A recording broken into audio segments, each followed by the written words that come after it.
The carefully calculated assassination of Lt General Igor Kirillov, the head of Russia's nuclear, biological and chemical protection troops, was designed to spread fear and loathing.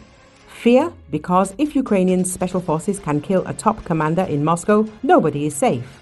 Ukrainian officials say they hold him responsible for 4,800 incidents involving the use of chemical weapons against the country's forces since the start of the war, which they say have left more than 2,000 servicemen hospitalized and 3 dead. The murder of Kirillov is perhaps the most brazen and high-profile committed by Ukrainians to date, but it is not the first. The secret Fifth Directorate of Counterintelligence of the SBU, which has a mandate to carry out targeted killings abroad, and the GUR, the Ukrainian Military Intelligence Agency, both operate on Russian territory, the article states. Both intelligence services are said to have sophisticated networks and methods of operation within the country. Their last previous target was believed to be Mikhail Shatsky, a weapons expert who helped Russia modernize cruise missiles used against Ukraine and who was shot dead near his home last week. Ukrainian agents have eliminated dozens of Russian commanders, officials, alleged collaborators, and propagandists since the start of the war, mostly in occupied Ukraine. American spies believe Ukraine was also involved in the car bombing that killed Daria Dugina, the daughter of Russian nationalist ideologue Alexander Dugin, in 2022. His murder fits an accelerating pattern of assassinations in Russia by Kiev of senior Kremlin officials linked to the war. 5 days ago, a senior scientist on the Kremlin's missile program was shot dead in a forest in a Moscow suburb. Over the past couple of months, top Russian Air Force, Navy and Army commanders have been hunted down and killed in southern Russia. In many ways, the assassination of Kirillov feels like a high point for Ukraine's flamboyant assassination program, a fine-tuned process that has taken out senior propagandists, collaborator officials, journalists, scientists, and military officers in Russia and occupied Ukraine. Bombs hidden under cars, in scooters, and in vanity busts have been Ukrainian assassins' preferred tool, but they have also shot dead their targets. The events have dealt a serious blow to Putin's reputation. He is dissatisfied with the work of Russian counterintelligence and special services. Russian generals are in fear.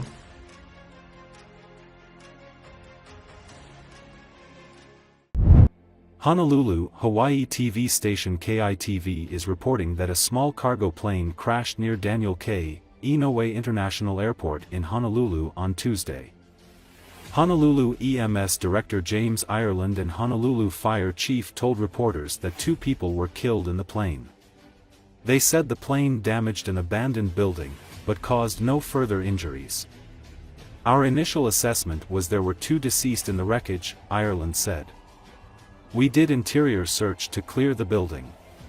Fortunately, the building is an abandoned building. So this is a best-case scenario. No one else was involved, Fire Chief Howe added.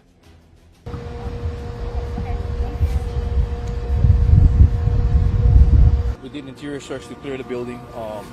Fortunately, the building is an abandoned building, so it's a best-case scenario. No one else was involved in two souls that were lost. So again, it's very tragic, and our hearts go out to the families.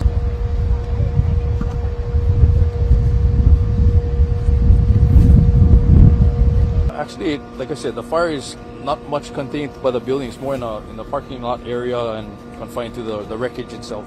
So the wreckage is primarily out in the parking lot.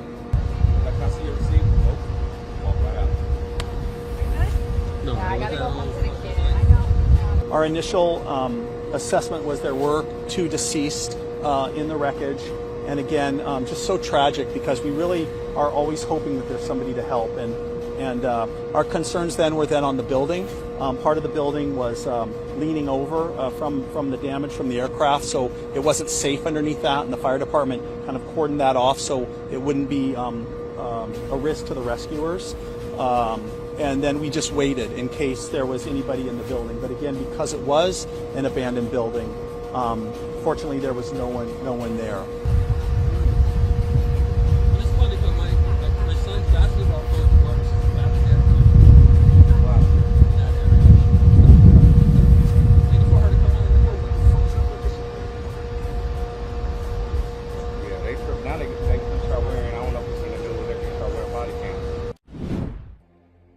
A 15-year-old student opened fire inside a study hall at a small Christian school in Wisconsin, killing a teacher and teenager and prompting a swarm of police officers responding to a second grader's 911 call. The female student wounded 6 others in Monday's shooting at Abundant Life Christian School, including 2 students who were in critical condition, Madison Police Chief Sean Barnes said. A teacher and 3 students were taken to a hospital with less serious injuries, and 2 of them were later released. Police said the shooter, identified as Natalie Rupno, was found with a self-inflicted gunshot wound when officers arrived and died en route to a hospital. Barnes declined to offer additional details about the shooter, partly out of respect for the family. Abundant Life is a non-denominational Christian school pre-kindergarten through high school, with approximately 420 students in Madison, the state capital. A motive for the shooting was not immediately known, nor was it clear if the victims were targeted, Barnes said. Barnes said police were talking with the shooter's father and other family members, who were cooperating, and searching the shooter's home. The Madison Police Department responded to a mass shooting at the Abundant Life Christian School today. Officers were dispatched to the school, which is located on the city's east side at 10:57 a.m.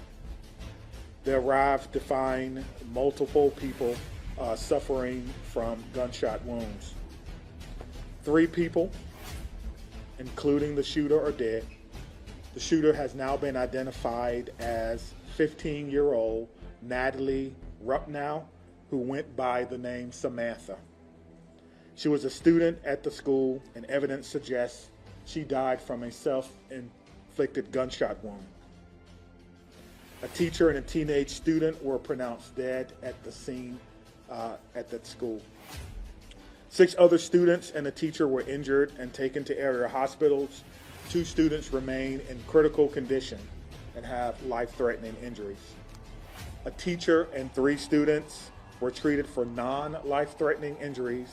2 of these have been released and discharged from the hospital.